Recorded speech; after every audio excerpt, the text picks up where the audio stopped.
গরিমা আর আরণ্যকের কথা ভেবে রোশনাইকে রাতারাতি এই বাড়ি থেকে বার করতে চাইছে তনুশ্রী, জাহ্নবী, বাবলু।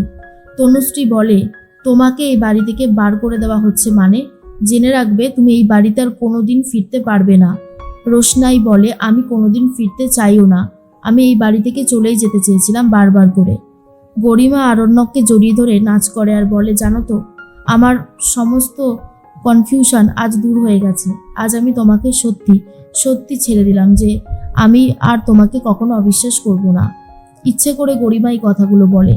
জাহ্নবী ফোন করেছে, সাইডে গিয়ে গরিমা রিসিভ করে আর জাহ্নবী বলে দেয় কি করতে হবে। 6টার আগে যেন বাদশা বাড়িতে না ফেরে। কি গরিমা, পারবে তো এই ব্যবস্থাটা করতে?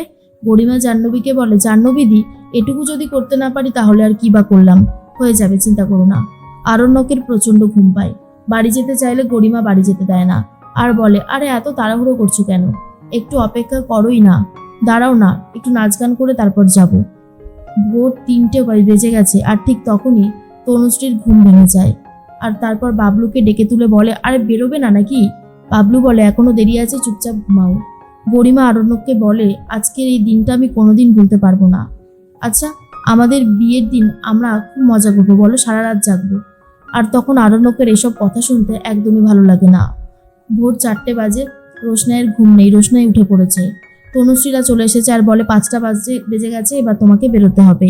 রোশনাই পুরো বাড়িটা একবার ঘুরে দেখে নেয়, মনে করতে থাকে যেদিন এই বাড়িতে প্রথম এসেছিল লড়াইটা সেদিন থেকেই শুরু হয়েছে।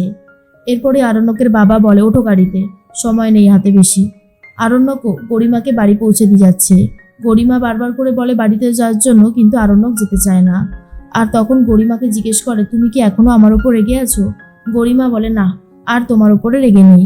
সুরঙ্গমা গরিমাকে দেখেই প্রশ্ন করে, এত রাতে তুমি বাড়িতে ফিরলে না, তার মধ্যে সকালবেলা এসে ফিরেছো, কি বলো, আরণ্যকের সাথে কি হয়েছিল? আরণ্যকের সাথে কথা বলে ঝামেলা মিটিয়ে নিলে?